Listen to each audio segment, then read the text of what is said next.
we are going to see how you can determine the equation of a parabola. By the end of the lesson, you should be able to determine the equation of a parabola, either from a table of values or if you are given sufficient information.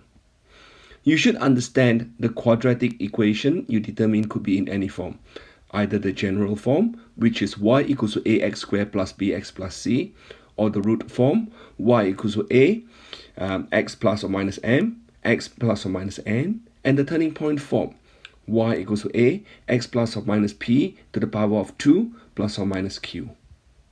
Now, you should recall that from the first lesson in Introduction to Quadratic Function, when we are given a table of value, we can find the first order difference and then the second order difference. Now, the second order difference, when it is constant, means that the data or the x and y coordinate actually fits a parabola, and the general equation is y equals to ax squared plus bx plus c, as long as a is not 0. Let's see how we could determine the equation based on the table of values. Let's start off with looking at the general equation, y equals to ax squared plus bx plus c. Of course, when x is 0, we know that ax squared plus bx is 0, and therefore y equals to c. Then when x is 1, x squared is 1, x is 1, so therefore y is a plus b plus c. And what about when x is 2? X squared is 4, so therefore you've got 4a plus 2b plus c, and so on and so forth. Now, let's look at the first order difference. You can work out the first order difference, and now we can work out the second order difference. You can see that the second order difference is actually 2a. Alright, so let's think about what is the significance of 2a. Go back to the previous example. This is the first example I showed you, and the one I showed you in the previous slide. And you know the second order difference is constant now. And then you can see that this is plus 2a, plus 2, which we call it d, and that's actually equals to 2a. And from the table, you can see that c is actually 0, 1. That is the y-intercept. So, how do we determine the equation for this set of coordinate? Let's see. You know y equals to ax squared plus bx plus c. We know that d equals to 2a, and in this case, d is actually 2. And therefore, a equals to 1. And from the table, c is equals to 1, and therefore, we know that y equals to x squared plus bx plus 1. Now, to determine b, we substitute any points from the table of content. Of course, you cannot substitute when x equals to 0. You need to be able to determine b. So let's use this point here. X equals to 1, y equals to 2. Substituting into the equation, we can work out b is actually equals to 0. Therefore, the equation is y equals to x squared plus 1. Alright, another example. I want you to pause the video for about 3 minutes and work it out yourself. Now, you should be able to work out the first and second order difference, and from there, you know that d equals to 2a, and again a equals to 1. This time, c is the same, equals to 1, and we need to substitute one pair of the coordinates to determine b. So I use 1 and minus 10.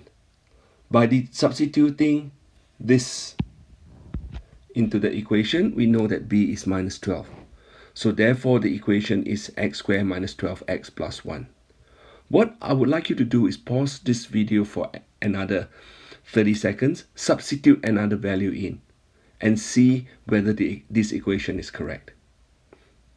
Once you've done that, go to the next slide. Now, I want you to pause the video for about 5 minutes. Try this question. Work it out. This time, you can see that there's actually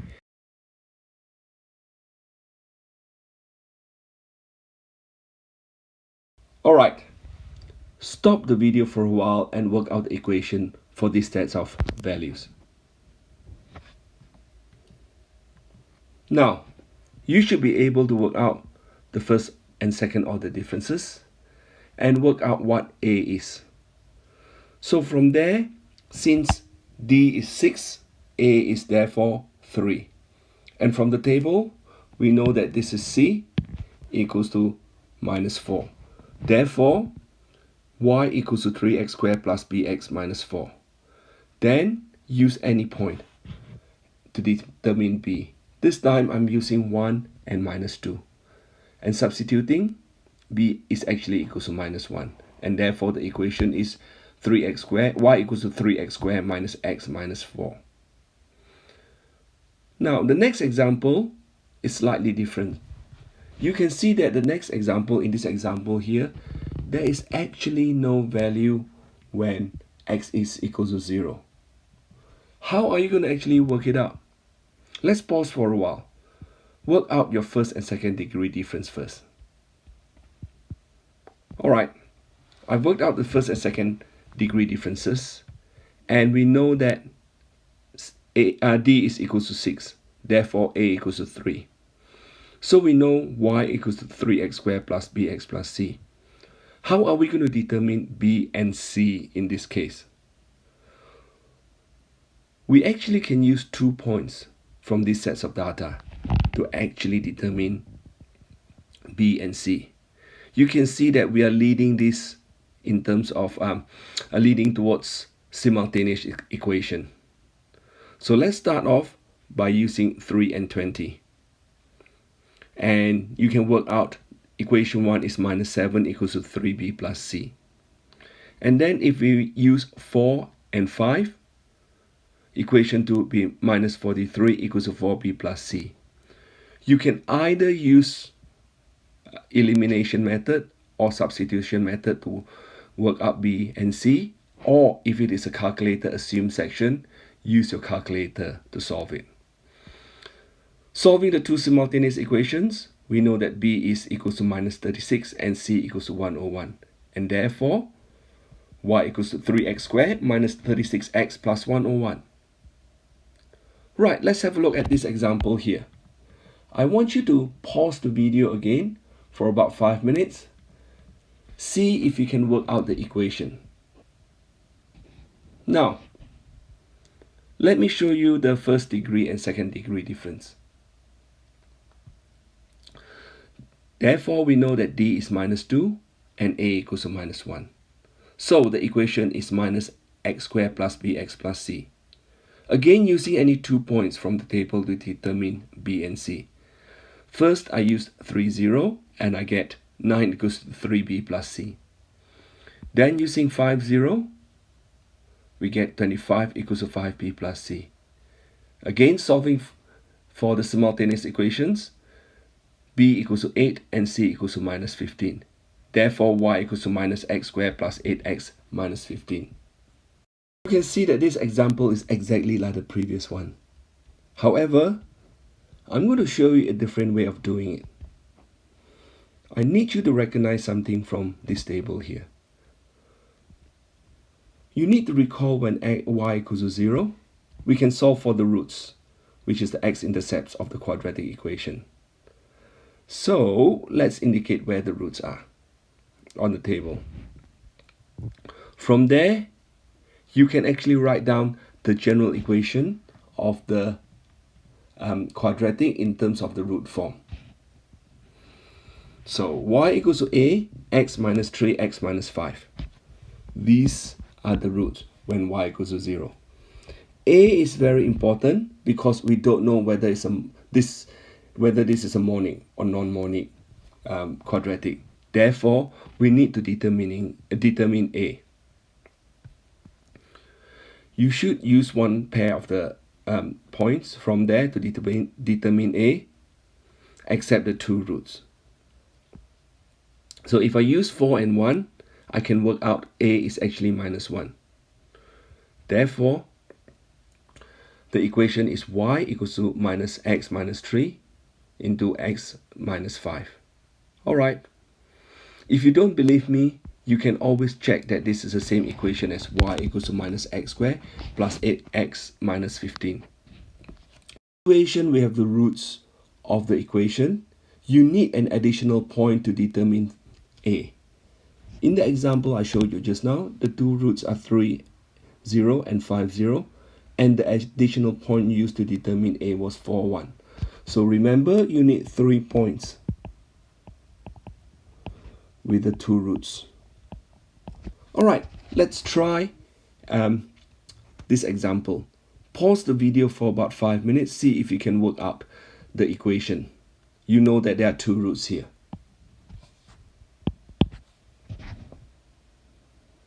Right, this is my equation. Since the roots are minus 4, 0 and 5, 0, the equation should be y equals to a into x plus 4, x minus 5. So let's substitute 140 to determine a, and we can work out a is actually minus 2. And therefore the equation is y equals to minus 2 into x plus 4, x minus 5. Alright, this time I'm using the same example. I'm actually using the turning point form. You see, I've highlighted one of the points there. I'll explain what it is. Now, you know that 3, 0 and 5, 0 is actually the roots. And you also know that 4, this point here, is actually the midpoint between 3 and 5 along the x axis. And we know that the turning point is therefore 4, 1, since the axis of symmetry is x equals to 4. So, the equation is actually y equals to a, x minus 4 squared plus 1. Right, we need to determine a. Let's use 3, 0, and we can work out a is actually equals to minus 1. So therefore, the equation is y equals to minus x minus 4 all squared plus 1. You can always check this is the same equation as the root form or the general form. So let's try expanding the turning point form and see what you get. So if you get y equals to minus x minus 8x plus 16 plus 1. That's expanding x minus 4 square, and therefore you have minus x plus 8x minus 16 plus 1, which is actually x squared minus x squared plus 8x minus 15. And therefore this is the same as this equation here. So in this situation where you have the turning point of a parabola, you only need an additional point to determine a. In this example, the turning point is 4, 1, and the additional point used to determine a was 3, 0. Let's try this example here. Pause the video for a while and work through this question and check your answer. Alright, let's have a look at my answer. We know the turning point is 3 minus 5, therefore we can substitute into the turning point form, which is y equals to a into x minus 3 square minus 5. Then we substitute 0, 13 into the equation, and we work out a is 2. And the equation is therefore y equals to 2, x minus 3 square minus 5. This time, this question here, I've given you 2 points. I'm going to stop here. Actually, I'm going to ask you to pause the video again and then work out the equation of this parabola. You know that the turning point is minus 4, 15. And the equation of the parabola is therefore y equals to a, x plus 4 square plus 15. Now using the point 0, minus 1, you can work out a is equals to minus 1. And therefore the equation is y equals to minus x plus 4 square plus 15. Now, in this lesson, I've actually shown you how to determine the equation of a parabola using various methods.